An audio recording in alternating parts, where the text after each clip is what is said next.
दोस्तों यहाँ पर ऑडियो बुक चल रहा है एनसीईआरटी का।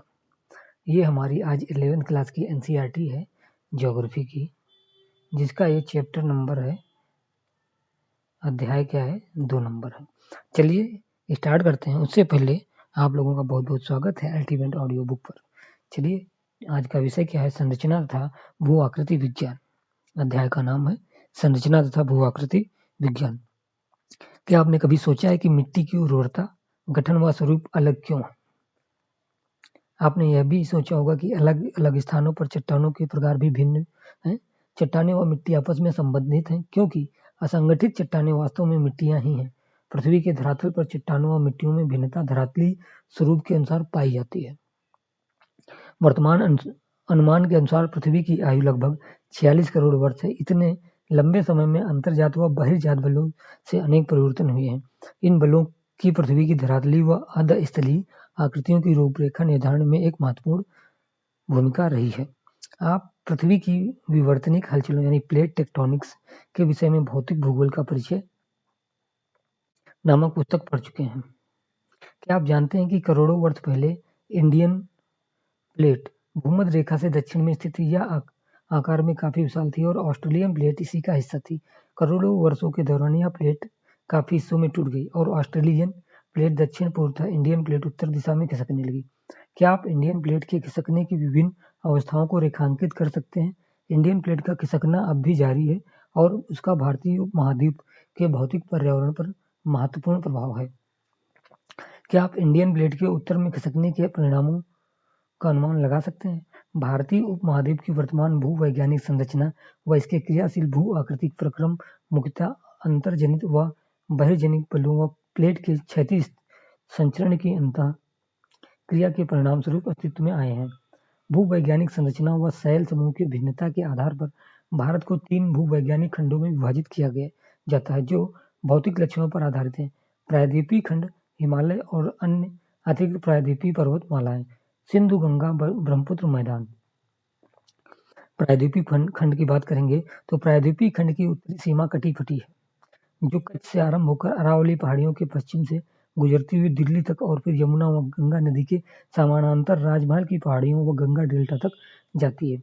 इसके अतिरिक्त उत्तर पूर्व में कार्बी एंगलोंग व मेघालय का पठार तथा पश्चिम में राजस्थान भी इसी खंड के विस्तार है। पश्चिम बंगाल में मालदा भ्रंश उत्तरी पूर्वी भाग में स्थित मेघालय व कार्बी एंगलोंग पठार को छोटा नागपुर पठार से अलग करता है। राजस्थान में यह प्रायद्वीपीय खंड मरुस्थल सदृश स्थलाकृतियों से ढका हुआ है। प्रायद्वीप मुख्यतः प्राचीन नाइस व ग्रेनाइट से बना है। कैम्ब्रियन कल्प से यह भूखंड एक कठोर खंड के रूप में खड़ा है। अपवाद स्वरूप पश्चिमी तट समुद्र से डूबा होने और कुछ हिस्से विवर्तनिक क्रियाओं से परिवर्तित होने के उपरांत भी इस भूखंड के वास्तविक आधार तल पर प्रभाव नहीं पड़ता है।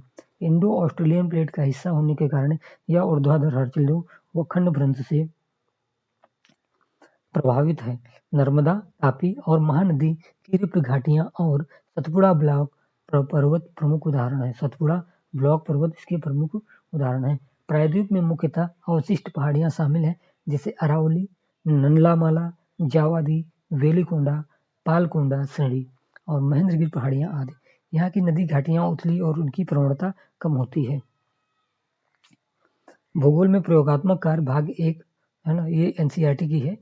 2006 नामक पुस्तक से आपने प्रवणता की गणना की विधि सीखी होगी। क्या आप हिमालय से निकलने वाली और प्रायद्वीपीय नदियों की प्रवणता ज्ञात करके उनकी तुलना कर सकते हैं? यानी कि ये प्रैक्टिकल की यहाँ पर बात की जा रही है। पूर्व की बहने वाली अधिकांश नदियां बंगाल की खाड़ी में गिरने से पहले डेल्टा निर्माण करती हैं। महानदी, गोदावरी और कृष्णा द्वारा निर्मित डेल्टा इसके उदाहरण हैं। हिमालय और अन्य अतिरिक्त प्रायद्वीपीय पर्वतमालाएं, कठोर एवं स्थिर प्रायद्वीपीय खंड के विपरीत हिमालय और अतिरिक्त प्रायद्वीपीय पर्वतमालाओं की भूवैज्ञानिक संरचना तरुण, दुर्बल और लचीली है। ये पर्वत वर्तमान समय में भी बहिर्जनित तथा अंतर्जनित बलों की अंतरक्रियाओं से प्रभावित हैं। इसके परिणाम स्वरूप इनमें वलन, भ्रंश और छेद थ्रस्ट बनते हैं। इन पर्वतों की उत्पत्ति विवर्तनिक हलचलों से जुड़ी है। तेज बहाव वाली नदियों से अपरदित ये पर्वत अभी भी युवावस्था में है। गॉर्ज, वी आकार घाटियां, छिपिरकाएं व जलप्रपात इत्यादि इसका प्रमाण है। सिंधु गंगा ब्रह्मपुत्र मैदान, भारत का तृतीय वैज्ञानिक खंड सिंधु गंगा और ब्रह्मपुत्र नदियों का मैदान है। मूलतः यह एक भू अभिन्नति गर्त है जिसका निर्माण मुख्य रूप से हिमालय पर्वतमाला निर्माण प्रक्रिया के तीसरे चरण में लगभग 6.4 करोड़ वर्ष पहले हुआ। तब से इसे हिमालय और प्रायद्वीप से निकलने वाली नदियां अपने साथ लाए हुए अवसादों से पाट रही हैं। इन मैदानों में जलोढ़ की औसत गहराई 1000 से 2000 मीटर है। ऊपर लिखित वृत्तांत से पता चलता है कि भारत के विभिन्न क्षेत्रों की भूवैज्ञानिक संरचना में महत्वपूर्ण अंतर है। इसके कारण दूसरे पक्षों जैसे धरातल और भू आकृति पर दूरगामी प्रभाव पड़ता है। भारतीय उपमहाद्वीप में भूवैज्ञानिक और भू आकृतिक प्रक्रियाओं का यहाँ की भू आकृति एवं उच्चावच पर महत्वपूर्ण प्रभाव पाया जाता है। भू आकृति किसी स्थान की भू आकृति उसकी संरचना, प्रक्रिया और विकास की अवस्था का परिणाम है। संरचना, प्रक्रिया और विकास, तीन चीजें। संरचना, प्रक्रिया और विकास की अवस्था का परिणाम है। भारत में धरातलीय विभिन्नताएं बहुत महत्वपूर्ण है। इसके उत्तर में एक बड़े क्षेत्र में ऊबड़ खाबड़ स्थलाकृति है। इसमें हिमालय पर्वत श्रृंखलाएं हैं जिनमें अनेकों चोटियां, सुंदर घाटियों व महाखड्ड हैं। दक्षिण भारत एक स्थिर परंतु कटा-फटा पठार है जहां अपरदित चट्टानें, खंड और कगारों की भरमार है। इन दोनों के बीच उत्तर भारत का विशाल मैदान है। मोटे तौर पर भारत को निम्नलिखित भूआकृतिक खंडों में बांटा जा सकता है। उत्तर तथा उत्तर पूर्व पर्वतमाला, उत्तरी भारत का मैदान, प्रायद्वीपीय पठार, भारतीय मरुस्थल, तटीय मैदान, द्वीप समूह। उत्तर तथा उत्तर पूर्वी पर्वतमाला, उत्तर तथा उत्तर पूर्वी पर्वतमाला में हिमालय पर्वत और उत्तर पूर्वी पहाड़ियां शामिल हैं। हिमालय में कई समानांतर पर्वत श्रृंखलाएं हैं। इसमें बृहत हिमालय या पार हिमालय श्रृंखलाएं, मध्य हिमालय और शिवालिक प्रमुख श्रेणियां हैं। भारत के उत्तरी पश्चिमी भाग में हिमालय की ये श्रेणियां उत्तर पश्चिम दिशा से दक्षिण पूर्व दिशा की ओर फैली हुई हैं। दार्जिलिंग और सिक्किम क्षेत्रों में ये श्रेणियां पूर्व पश्चिम दिशा में फैली हैं, जबकि अरुणाचल प्रदेश में ये दक्षिण पश्चिम से उत्तर पश्चिम की ओर घूम जाती हैं। मिजोरम, नागालैंड और मणिपुर में ये पहाड़ियां उत्तर दक्षिण दिशा में फैली हैं। बृहत हिमालय श्रृंखला, जिसे केंद्रीय अक्षीय श्रेणी भी कहा जाता है, की पूर्व पश्चिम लंबाई लगभग 2500 किलोमीटर तथा उत्तर से दक्षिण इसकी चौड़ाई 160 से 400 किलोमीटर है। जैसा कि मानचित्र से स्पष्ट है कि हिमालय भारतीय उपमहाद्वीप तथा मध्य पूर्व एवं पूर्वी एशिया के देशों के बीच एक लंबी दीवार के रूप में खड़ा है। क्या आप भारतीय उपमहाद्वीप के देशों के नाम बता सकते हैं? हिमालय यहाँ पर आपको दिखाई दे रहा होगा। इससे पहले कि आप आगे बढ़े, मैप में चल के हिमालय को देख लीजिए एक बार। यहाँ पर दिखाई दे रहा होगा, ये है हिमालय। हिमालय के ऊपर आपको पामेर ग्रंथ दिखाई होगी, पामेर नॉट। ये कुनलुन श्रेणी है, कुनलुन श्रेणी, और इधर हिंदी कुश। अब यहाँ पर आपको केटी, गॉडविन ऑस्टिन, केटू, काराकोरम दिखाई दे रहा होगा। फिर सबसे ऊपर लद्दाख श्रेणी, फिर उसके नीचे जैसे आप आएंगे नॉर्थ में, नॉर्थ से साउथ की तरफ तो जास्कर श्रेणी, ठीक है। फिर ऐसे बढ़ते हुए साउथ की तरफ आएंगे तो शिवालिक श्रेणी, आपको शिवालिक दिखाई दे रही होगी। इसी में आपको यहाँ पर नंदा देवी दिखाई दे रहा होगा उत्तराखंड में, धौलागिरी, अन्नपूर्णा नेपाल में दिखाई दे रही होंगी, माउंट एवरेस्ट नेपाल में, कंचनजंगा यहाँ पर देखिए इंडिया में दिखाई दे रहा होगा, नामचा बरुआ, ठीक है, ये यहाँ पर श्रेणियां दिखाई दे रही होंगी। चलिए हम आगे बढ़ते हैं, ठीक है। इसमें हम बात करेंगे हिमालय की विभिन्न श्रेणियों के बारे में। हिमालय एक प्राकृतिक रोधक ही नहीं अपितु जलवायु, अफवाह और सांस्कृतिक विभाजक भी है। क्या आप दक्षिणी एशिया के देशों के भू पर्यावरण पर हिमालय के प्रभाव बता सकते हैं? क्या आप दुनिया में हिमालय जैसा भू पर्यावरण विभाजक ढूंढ सकते हैं? हिमालय पर्वतमाला में भी अनेक क्षेत्रीय विभिन्नताएं हैं। उच्चावच पर्वत श्रेणियों के संरेखण व दूसरी भू आकृतियों के आधार पर हिमालय को निम्नलिखित उपखंडों में विभाजित किया जा सकता है। कश्मीर या उत्तरी पश्चिमी हिमालय, हिमाचल और उत्तरांचल हिमालय, दार्जिलिंग और सिक्किम हिमालय, अरुणाचल हिमालय, पूर्वी पहाड़ियां और पर्वत। ये यहाँ पर 5 पार्ट हिमालय के हो गए। अब बात करेंगे कश्मीर या उत्तरी पश्चिमी हिमालय की। कश्मीर हिमालय में अनेक पर्वत श्रेणियां जैसे काराकोरम, लद्दाख, जास्कर और पीर पंजाल। अब यहाँ से क्वेश्चन बनते हैं, आपको ध्यान देना है। यानी कश्मीरी हिमालय या उत्तर पश्चिम हिमालय में कौन कौन सी श्रेणियां? काराकोरम, लद्दाख, जास्कर और पीर पंजाल। कश्मीर हिमालय का उत्तर पूर्वी भाग जो बृहत हिमालय और काराकोरम श्रेणियों के बीच स्थित है, एक ठंडा मरुस्थल है। बृहत हिमालय और पीर पंजाल के बीच विश्व प्रसिद्ध कश्मीर घाटी, डल और डल झील है। यानी बृहत हिमालय और पीर पंजाल के बीच में कश्मीर घाटी और डल झील है, ये याद रखना है। ग्रेटर हिमालय, बृहद हिमालय और पीर पंजाल के बीच कौन है? कश्मीर घाटी और डल झील है। दक्षिण एशिया की महत्वपूर्ण हिमानी नदियां बल्टोरो और सियाचिन इसी प्रदेश में है। कौन से प्रदेश में? यहाँ पर बृहद हिमालय और पीर पंजाल वाले हिस्से में। कश्मीर हिमालय करेवा के लिए भी प्रसिद्ध है, जहाँ जॉफरान की खेती की जाती है। यानी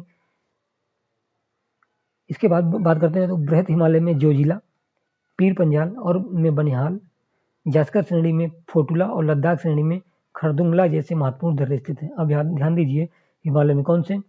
बृहद हिमालय में कौन सा है? यहाँ पर आपको जोजिला मिलेगा, ठीक है। उसके बाद नेक्स्ट अगर आप बात करेंगे पीर पंजाल में कौन सा है आपका?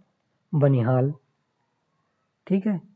फिर उसके बाद अगर आप आगे बढ़ेंगे, जास्कर श्रेणी में कौन है? फोटुला, लद्दाख श्रेणी में खारदुंगला जैसे महत्वपूर्ण दर्रे स्थित हैं। महत्वपूर्ण अलवड़ जल की झीलें जैसे डल और उलर तथा लवण जल झीलें जैसे पोंगांग सो और सोमोरिरी भी इसी क्षेत्र में पाई जाती हैं। इसके बाद बात करेंगे हम सिंधु तथा इसकी सहायक नदियां झेलम और चेनाब की। उत्तर पश्चिमी हिमालय विलक्षण सौंदर्य और खूबसूरत दृश्य स्थलों के लिए जाना जाता है। हिमालय की यही रोमांचक दृश्यावली पर्यटकों के लिए आकर्षण का केंद्र है। क्या आप जानते हैं कि कुछ प्रसिद्ध तीर्थ स्थान जैसे वैष्णो देवी, अमरनाथ गुफा और चराय ये शरीफ भी यहीं स्थित हैं। यहाँ बहुत से तीर्थ यात्री हर साल आते हैं। जम्मू और कश्मीर की राजधानी श्रीनगर झेलम नदी के किनारे स्थित है। श्रीनगर में डल झील एक रोचक प्राकृतिक स्थल है। कश्मीर घाटी में झेलम नदी युवावस्था में बहती है तथा नदी स्थल के रूप में विकास में प्रौढ़ावस्था में निर्मित होने वाली विशिष्ट आकृति विसर्पों का निर्माण करती है। क्या आप कुछ और नदी भू आकृतियां बता सकते हैं जिनका निर्माण नदी प्रौढ़ावस्था में करती हैं? प्रदेश के दक्षिण भाग में अनियंत्रित यानी लॉन्गिट्यूडनल घाटियां पाई जाती हैं जिन्हें दून कहा जाता है। इनमें जम्मू दून और पठानकोट दून प्रमुख हैं। एक रोचक तथ्य, कश्मीर घाटी में झेलम नदी का विसर्पी बहाव रोचक है। यह पूर्व समय में स्थित एक बड़ी झील के कारण है, जिसका एक हिस्सा वर्तमान डल झील है। यह बड़ी झील झेलम नदी के लिए एक स्थानीय न्यूनतम आधार रही है। यहाँ पर अब पश्चिमी हिमालय की बात करेंगे हम। देखेंगे मैप दिया हुआ है, देखो काराकोरम, पहले लद्दाख श्रेणी ऊपर में, फिर यहाँ पर नंगा पर्वत दिखाई दे रहा होगा लद्दाख और जास्कर श्रेणी के बीच में, जोजिला जो भी हम बात कर रहे थे, फिर पंजाल में, फिर बारालाचाला और यहाँ पर ब्यास नदी दिखाई दे रही होंगी, सिपकीला। ये जो ट्रायंगल बने हुए हैं ये शिखर हैं और जो क्रॉस बने हुए हैं ये दर्रा है और जो इस तरीके की लाइनें खींची गई हैं ये क्या है? श्रेणियां हैं, पर्वत श्रेणी है। आगे बढ़े तो हिमाचल और उत्तराखंड हिमालय। हिमाचल का हिस्सा पश्चिम में रावी नदी और पूर्व में काली घाघरा की सहायक नदी के बीच स्थित है। यह भारत की दो मुख्य नदी तंत्रों सिंध और गंगा द्वारा प्रवाहित है। इस प्रदेश के अंदर आने वाली नदियां रावी, ब्यास और सतलुज सिंध की सहायक नदियां और यमुना और घाघरा गंगा की सहायक नदियां हैं। हिमालय का सुदूर उत्तरी भाग लद्दाख के ठंडे मरुस्थल का विस्तार और लाहौल एवं स्पीति जिले के स्थित स्पीति उपमंडल में है। हिमालय की तीनों मुख्य पर्वत श्रृंखलाएं बृहद हिमालय, लघु हिमालय जिन्हें हिमाचल में धौलाधर, उत्तराखंड में नागतीभा कहा जाता है और उत्तर दक्षिण दिशा में फैली शिवालिक श्रेणी इस हिमालय खंड में स्थित है। लघु हिमालय में 1000 से 2000 मीटर ऊंचाई वाले पर्वत ब्रिटिश प्रशासन के लिए मुख्य आकर्षण केंद्र हैं। कुछ महत्वपूर्ण पर्वत नगर जैसे धर्मशाला, मसूरी, कासौली, अल्मोड़ा, लैंसडाउन और रानीखेत इसी क्षेत्र में स्थित हैं।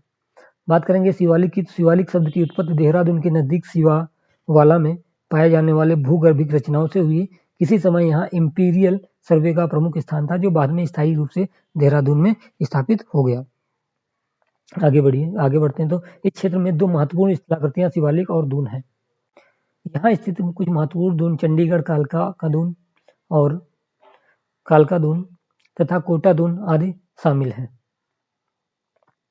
इनमें देहरादून सबसे बड़ी घाटी है जिसकी लंबाई 35 से 45 किलोमीटर और चौड़ाई 22 से 25 किलोमीटर है। ये बृहद हिमालय की घाटियों में भोटिया प्रजाति के लोग रहते हैं। ये खानाबदोश लोग हैं जो ग्रीष्म ऋतु में बुग्याल यानी ऊंचाई पर स्थित घास के मैदान में चले जाते हैं और शरद ऋतु में घाटियों में लौट आते हैं।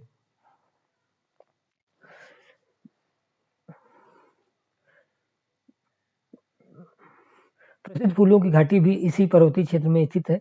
गंगोत्री, यमुनोत्री, केदारनाथ, बद्रीनाथ और हेमकुंड साहिब भी इसी इलाके में स्थित हैं। इस क्षेत्र में 5 प्रसिद्ध प्रयाग नदी संगम है, जो कि इंपॉर्टेंट है, हमेशा आपके पूछे जाते हैं। इस क्षेत्र में 5 प्रसिद्ध प्रयाग नदी संगम, जिनका विवरण इस पुस्तक के अध्याय 3 में दिया गया है। क्या आप कुछ अन्य प्रयागों के नाम बता सकते हैं जो भारत के अन्य भागों में स्थित हैं? दार्जिलिंग और सिक्किम हिमालय। इसके पश्चिम में नेपाल हिमालय और पूर्व में भूटान हिमालय है। यह एक छोटा प्रांत हिमालय का बहुत महत्वपूर्ण भाग है। यहाँ तेज बहाव वाली तीस्ता नदी बहती है। कंचनजंगा जैसी ऊंची चोटियां, गहरी घाटियां पाई जाती हैं। इन पर्वतों के ऊंचे शिखरों पर लेप्चा जनजाति और दक्षिणी भाग, विशेषकर दार्जिलिंग हिमालय में मिश्रित जनसंख्या जिसमें नेपाली, बंगाली और मध्य भारत की जनजातियां शामिल है, पाई जाती हैं। यहाँ की प्राकृतिक दशाओं जैसे मध्यम ढाल, गहरी व जीवाश्म युक्त मिट्टी, संपूर्ण वर्षा का होना और मंद शीत ऋतु का फायदा उठाकर अंग्रेजों ने यहाँ चाय के बागान लगाए। बाकी हिमालय से यह क्षेत्र निम्न है, क्योंकि यहाँ दुआर स्थलाकृतियां पाई जाती हैं, जिनका उपयोग चाय बागान लगाने के लिए किया गया है। सिक्किम और दार्जिलिंग हिमालय अपने रमणीय सौंदर्य, वनस्पति जात और प्राणी जात और ऑर्किड के लिए जाना जाता है। अरुणाचल हिमालय की बात करते हैं तो अरुणाचल हिमालय यह पर्वत क्षेत्र भूटान हिमालय से लेकर पूर्व में डीफू दर्रे तक फैला है। इस पर्वत श्रेणी की सामान्य दिशा दक्षिण पूर्व से उत्तर पूर्व है। इस क्षेत्र की मुख्य चोटियों में कांगतू और नमचा बारवा शामिल है। ये पर्वत श्रेणियां उत्तर से दक्षिण दिशा में तेज बहती हुई गहरे गॉर्ज बनाने वाली नदियों द्वारा विच्छेदित होती हैं। नामचा बारुआ को पार करने के बाद ब्रह्मपुत्र नदी एक गहरी गॉर्ज बनाती है। कामेंग, सुबनसिरी, दिहांग, दिबांग और लोहित यहाँ की प्रमुख नदियां हैं। ये 12मासी नदियां हैं और बहुत से जलप्रपात बनाते हैं, इसलिए यहाँ जल विद्युत उत्पादन की क्षमता काफी है। अरुणाचल हिमालय की एक प्रमुख मुख्य विशेषता यह है कि यहाँ बहुत सी जनजातियां निवास करती हैं। इस क्षेत्र में पश्चिम से पूर्व में बसी हुई कुछ जनजातियां इस प्रकार हैं: मोनपा, अबोर, मिसमी, निसी और नागा। इनमें से ज्यादातर जनजातियां झूमिंग कल्टीवेशन यानी झूम खेती करती हैं, जिसे स्थानांतरित कृषि या स्लैश और बर्न भी कहा जाता है। यह क्षेत्र जैव विविधता में धनी है, जिसका संरक्षण देशज समुदायों ने किया। ऊबड़ खाबड़ स्थलाकृति के कारण यहाँ पर विभिन्न घाटियों के बीच परिवहन जुड़ाव लगभग नाम मात्र ही है। इसीलिए अरुणाचल असम सीमा पर स्थित दुआर क्षेत्र से होकर ही यहाँ कारोबार किया जा सकता है। हिमालय पर्वत के इस भाग में पहाड़ियों की दिशा उत्तर से दक्षिण है। ये पहाड़ियां विभिन्न स्थानीय नामों से जानी जाती हैं। उत्तर में पटकाई बूम, नागा पहाड़ियां, मणिपुर पहाड़ियां और दक्षिण में मिजो या लुसाई पहाड़ियों के नाम से जानी जाती हैं। यह एक निजी पहाड़ियों का क्षेत्र है। यहाँ अनेक जनजातियां झूम स्थानांतरित खेती करती हैं, जहाँ ज्यादातर पहाड़ियां छोटे बड़े नदी नालों द्वारा अलग होती हैं। बराक मणिपुर और मिजोरम की एक मुख्य नदी है। मणिपुर घाटी के एक मध्य एक झील स्थित है, जिसे लोकटक झील कहा जाता है और यह चारों ओर से पहाड़ियों से घिरी। मिजोरम जिसे मोलेसिस बेसिन भी कहा जाता है, मृदुल और असंगठित चट्टानों से बना है। नागालैंड में बहने वाली ज्यादातर नदियां ब्रह्मपुत्र नदी की सहायक नदियां हैं। मिजोरम और मणिपुर की 2 नदियां बराक नदी की सहायक नदियां हैं, जो मेघना नदी की एक सहायक नदी है। मणिपुर के पूर्वी भाग में बहने वाली नदियां चिंदविन नदी की सहायक नदियां हैं, जो कि म्यांमार में बहने वाली इरावदी नदी की एक सहायक नदी है। यहाँ पर आप देख रहे होंगे फिगर में लोकटक झील है और यहाँ पर मिजो पहाड़ियां दिखाई गई हैं। चलिए मैप देखते हैं, मैप में क्या दिया हुआ है। यहाँ पर आप 2 सिंबल देख रहे होंगे, 3, एक शिखर है ट्रायंगल, ये पर्वत और ये दर्रा और ये पर्वत श्रेणी, यानी कि यहाँ पर क्रॉस का जो है वो दर्रा है। अब बात करेंगे, देखते हैं यहाँ पर देखो आपको मिलेगा मकालू, कंचनजंगा इंडिया में है, ठीक है। बूमला, ये आपको क्या मिल रहा है, दर्रा दिखाई दे रहा है। डॉपला श्रेणी और साथ में बोमडी ला, ठीक है। दिहांग नदी यहाँ पर आपको दिखाई दे रही होगी, ब्रह्मपुत्र नदी। गारो खासी जयंतिया श्रेणी दिखाई दे रही होंगी। सबसे साउथ में मिजो श्रेणी है, नागा श्रेणी, पटकाई बूम, यानी कि इनका डायरेक्शन आपको याद रखना है, यानी कि नॉर्थ टू साउथ अगर देखा जाए तो पटकाई बूम, नागा श्रेणी और मिजो श्रेणियां पाई जाती हैं। उत्तरी भारत का मैदान सिंधु, गंगा और ब्रह्मपुत्र नदियों द्वारा भाकर लाए गए जलोढ़ निक्षेप से बना है। इस मैदान की पूर्व से पश्चिम लंबाई लगभग 3200 किलोमीटर है। इसकी औसत चौड़ाई 150 से 300 किलोमीटर है। जलोढ़ निक्षेप की अधिकतम गहराई 1000 से 2000 मीटर है। उत्तर से दक्षिण दिशा में इन मैदानों को 3 भागों में बांट सकते हैं: भाबर, तराई और जलोढ़ मैदान। जलोढ़ मैदान को आगे 2 भागों में बांटा जाता है: खादर और बांगर। भाबर 8 से 10 किलोमीटर चौड़ाई की पतली पट्टी है जो शिवालिक गिरिपाद के समांतर फैली हुई है।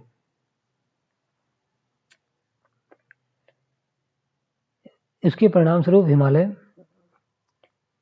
पर्वत श्रेणियों से बाहर निकली नदियां यहां पर भारी जल भार जैसे बड़े बड़े सैल और गोलार्ध में जमा कर देती है और कभी कभी स्वयं इसी में लुप्त हो जाती है। भाबर के दक्षिण में तराई क्षेत्र है जिसकी चौड़ाई 10 से 20 किलोमीटर है। भाबर क्षेत्र में लुप्त नदियां इस प्रदेश में धरातल पर निकलकर प्रकट होती हैं क्योंकि इनकी निश्चित वाहिकाएं नहीं होती हैं। ये क्षेत्र अनूप बन जाता है जिसे तराई कहते हैं। यह क्षेत्र प्राकृतिक वनस्पति से ढका रहता है और विभिन्न प्रकार से वन्य प्राणियों का घर है। तराई से दक्षिण में मैदान है जो पुराने एवं जलोढ़ से बना है होने के कारण बांगर और खादर कहलाता है। इस मैदान में नदी की प्रौढ़ावस्था में बनने वाली अपर्दनी और निक्षेपण स्थलाकृतियां जैसे बालू रुधिका, विसर्प, गोखुर झीलें और गुम्फित नदियां पाई जाती हैं। ब्रह्मपुत्र घाटी का मैदान नदी द्वीप और बालू रुधिकाओं की उपस्थिति के लिए जाना जाता है जहां ज्यादातर क्षेत्र में समय समय पर बाढ़ आती रहती है और नदियां अपना रास्ता बदलकर गुम्फित वाहिकाएं बनाती रहती हैं।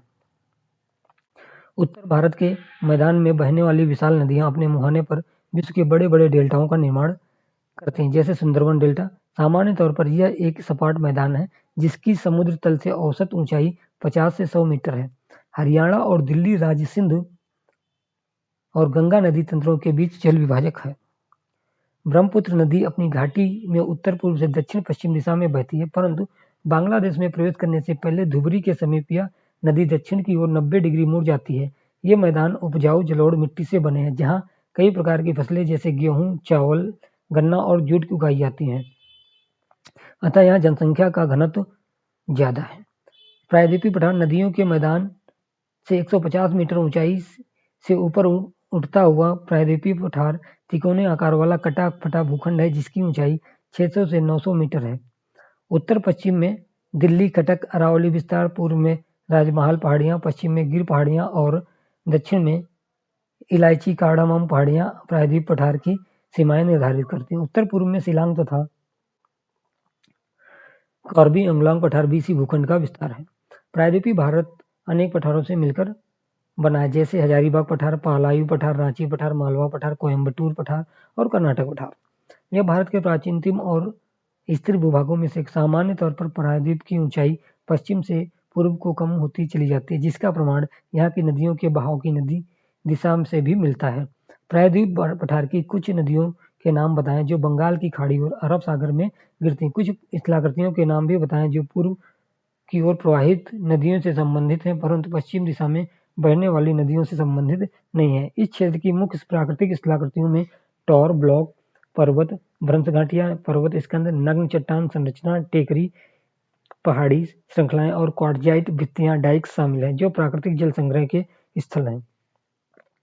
इस पठार के पश्चिमी और उत्तर पश्चिमी भाग में मुख्य रूप से काली मिट्टी पाई जाती है। प्रायद्वीपीय पठार के अनेक हिस्से भू उत्थान व निमज्जन, भ्रंश तथा विभंग निर्माण प्रक्रिया के अनेक पुनरावर्ती दौर से गुजरे हैं। भीमा भ्रंश का उल्लेख करना आवश्यक है क्योंकि वहां बार बार भूकंपीय हलचलें होती रहती हैं। अपनी पुनरावृत्त भूकंपीय क्रियाओं की क्षेत्रीय विभिन्नता के कारण ही प्रायद्वीपीय पठार पर धरातलीय विविधताएं पाई जाती हैं। इस कारण इस पठार के उत्तर पश्चिमी भाग में नदी खड्ड और महाखड्ड उसके धरातल को जटिल बनाते हैं।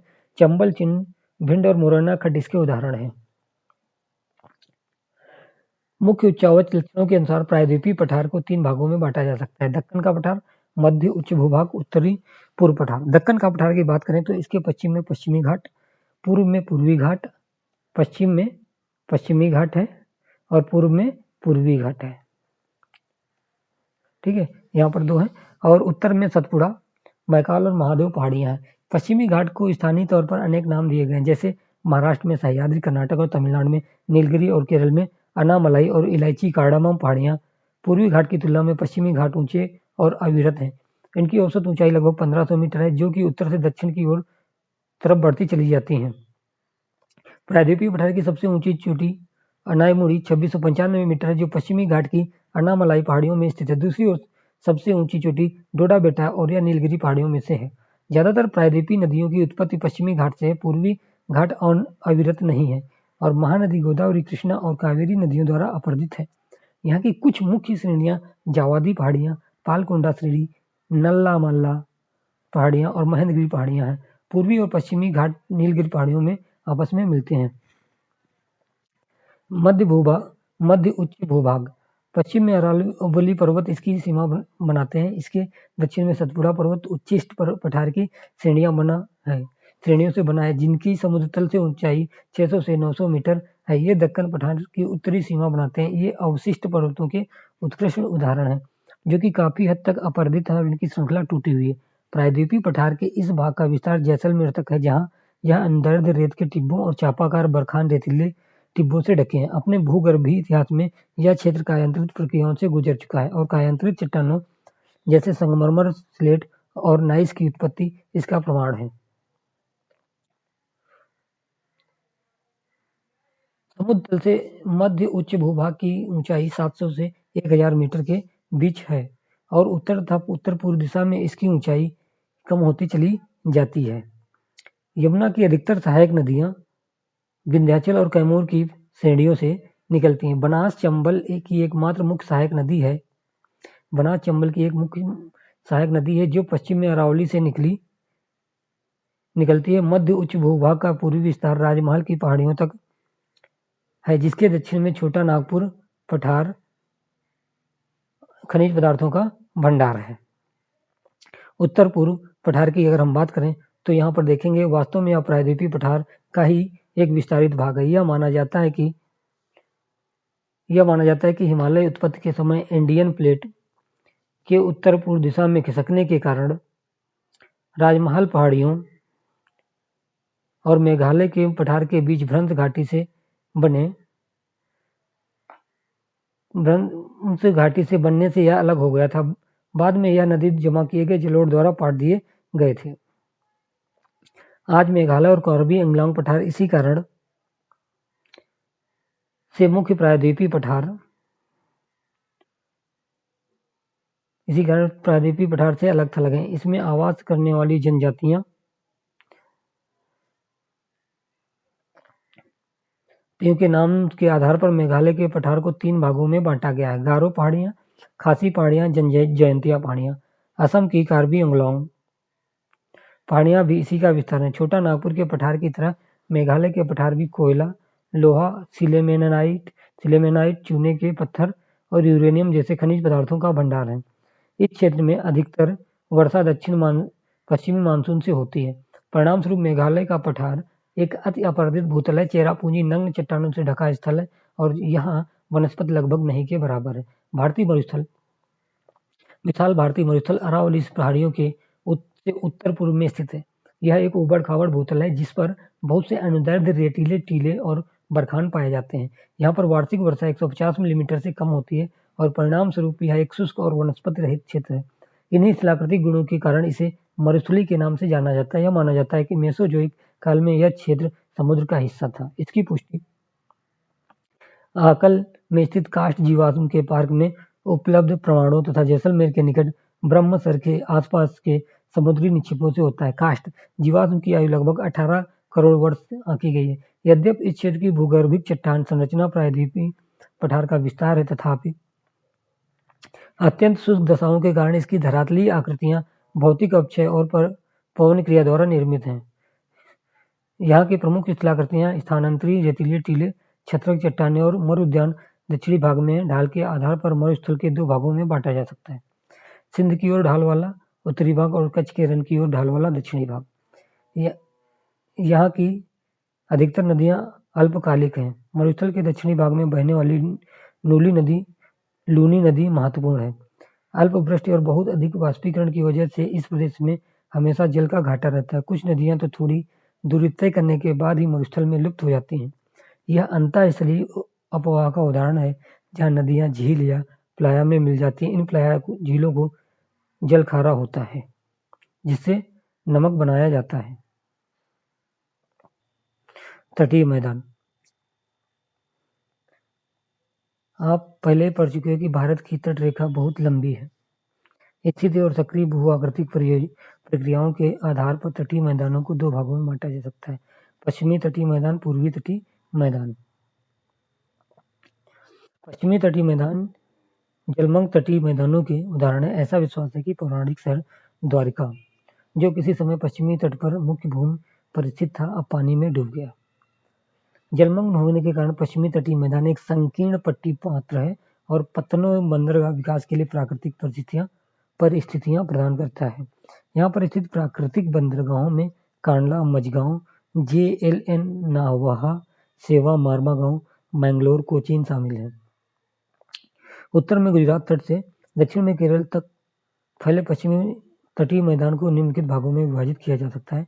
गुजरात का कच्छ और काठियावाड़ तट, महाराष्ट्र का कोंकण तट, गोवा तट, कर्नाटक तथा केरल में क्रमशः मालाबार तट। पश्चिमी तटीय मैदान मध्य में संकीर्ण है, परंतु उत्तर तथा दक्षिण में चौड़े हो जाते हैं। इस तटीय मैदान में बहने वाली नदियां डेल्टा नदी बनाती हैं। मालाबार तट की विशेष स्थलाकृति कयाल बैकवाटर्स, जिसे मछली पकड़ने और अंतरस्थलीय नौकायन के लिए प्रयोग किया जाता है और पर्यटकों के लिए विशेष आकर्षण का केंद्र है। केरल में हर वर्ष प्रसिद्ध नेहरू ट्रॉली वलामकाली नौका दौड़ का आयोजन पुन्नामदा कयाल में किया जाता है। पश्चिमी तटीय मैदान की तुलना में पूर्वी तटीय मैदान चौड़ा है और उभरे हुए तट का उदाहरण। पूर्व की ओर बहने वाली और बंगाल की खाड़ी में गिरने वाली नदियां यहाँ लंबे चौड़े डेल्टा बनाती हैं। इसमें महानदी, गोदावरी, कृष्णा और कावेरी का डेल्टा शामिल है। उभरा तट होने के कारण यहाँ पत्तन और पोताश्रय कम है। यहाँ पर महाद्वीपीय शिल्प की चौड़ाई 500 किलोमीटर है, जिसके कारण यहाँ पत्तनों और पोताश्रयों का विकास मुश्किल है। पूर्वी तट के कुछ पत्तनों के नाम बताइए। 26 दिसंबर 2004 को अंडमान और निकोबार द्वीप समूहों पर एक प्राकृतिक आपदा ने कहर ढाया। क्या आप इस आपदा का नाम बता सकते हैं और इससे प्रभावित बाकी क्षेत्रों की पहचान कर सकते हैं? द्वीप समूह। भारत में प्रमुख द्वीप समूह, एक बंगाल की खाड़ी में और दूसरा अरब सागर में। बंगाल की खाड़ी के द्वीप समूह में लगभग 572 द्वीप हैं। ये द्वीप 6 डिग्री से उत्तर से 14 डिग्री उत्तर तथा 92 डिग्री पूर्व से 94 डिग्री पूर्व के बीच स्थित है। रीची द्वीप समूह और लबरिंथ द्वीप यहाँ के दो प्रमुख द्वीप समूह हैं। बंगाल की खाड़ी के द्वीपों को 2 श्रेणियों में बांटा जा सकता है, उत्तर में अंडमान और दक्षिण में निकोबार। ये द्वीप समूह समुद्र में जलमग्न पर्वतों का हिस्सा है। कुल छोटे द्वीपों की उत्पत्ति ज्वालामुखी से भी जुड़ी है। बैरन आइलैंड नामक भारत का एकमात्र जीवंत ज्वालामुखी भी निकोबार द्वीप समूह में स्थित है। यह द्वीप असंगठित कंकड़ पत्थरों और गोलाश्मों से बना हुआ है। इस द्वीप समूह की मुख्य पर्वत चोटियों में सैडल चोटी उत्तरी अंडमान 738 मीटर, माउंट डियोबोली मध्य अंडमान 515 मीटर, माउंट कोयोब दक्षिणी Andaman 460 metre, Mount Thuillier Great Nicobar 642 metre शामिल है। पश्चिमी तट के साथ कुछ प्रवाल निक्षेप तथा खूबसूरत पुलिन है। यहाँ स्थित द्वीपों पर संवहनी वर्षा होती है और भूमध्य रेखीय प्रकार की वनस्पति उगती है। अरब सागर के द्वीपों में लक्षद्वीप और मिनिकॉय भी शामिल हैं। ये द्वीप 80 डिग्री उत्तर से 12 डिग्री उत्तर और 71 डिग्री पूर्व से 74 डिग्री पूर्व के बीच बिखरे हुए हैं। ये केरल तट से 280 किलोमीटर से 480 किलोमीटर दूर स्थित है। पूरा द्वीप समूह प्रवाल निक्षेप से बना है। यहाँ 36 द्वीप हैं और इनमें 11 पर मानव आवास है। मिनिकॉय सबसे बड़ा द्वीप है, जिसका क्षेत्रफल 453 वर्ग किलोमीटर है। पूरा द्वीप समूह 10 डिग्री चैनल द्वारा 2 भागों में बांटा गया है। उत्तर में अमीनी द्वीप और दक्षिण में कनानोरे द्वीप। इस द्वीप समूह पर तूफान निर्मित पुलिन है, जिस पर अबद्ध गुट्टिकाएं, सिंगल गोलाश्मिकाएं तथा गोलाश्म पूर्वी समुद्र तट पर पाए जाते हैं। यहाँ पर कुछ अभ्यास प्रश्न दिए हैं। करेवा भूआकृति कहाँ पाई जाती है? आपको उसका उत्तर बताना है। क उत्तर पूर्वी हिमालय, ख पूर्वी हिमालय, ग हिमाचल उत्तराखंड हिमालय, घ कश्मीर हिमालय। फिर उसके बाद बात करेंगे, क्वेश्चन नंबर है, निम्नलिखित में से किस राज्य में लोकतक झील स्थित है? लोकताक झील स्थित है, तो आपके सामने ऑप्शन है केरल, मणिपुर, उत्तराखंड, राजस्थान। नेक्स्ट क्वेश्चन की बात की जाए तो अंडमान और निकोबार को कौन सा जल क्षेत्र अलग करता है? क 11 डिग्री चैनल, ख 10 डिग्री चैनल, ग मन्नार की खाड़ी और घ अंडमान सागर। हमें सुनने के लिए बहुत बहुत धन्यवाद। आप सभी लोग अल्टीमेट ऑडियो बुक से लगातार जुड़े रहें और अपने दोस्तों के साथ भी शेयर करें।